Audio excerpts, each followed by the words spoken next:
Hi there! In this video, we're going to show you how to register for classes.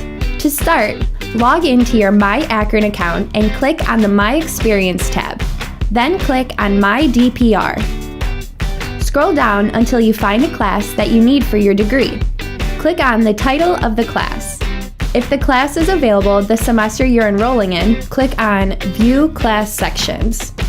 Once you've found a section that is open and fits your schedule, click the Select button beside it. You'll see a summary of the class information. Click Next. At the top of the screen is a message. You successfully added a class to your shopping cart. To add another class, click Return to My Academic Requirements. Repeat this process for each of the classes you want to add to your cart. Now that your shopping cart is loaded, you can go ahead and enroll.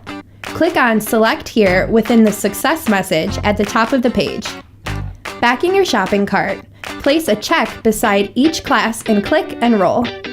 You are going to have to pay for these classes, so be sure to read the information about payment due dates, then click the I Understand button.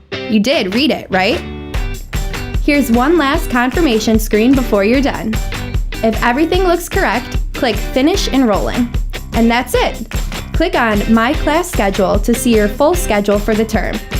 Now you just have to take the classes. If you have any questions, please don't hesitate to contact us by phone or email. Have a great semester!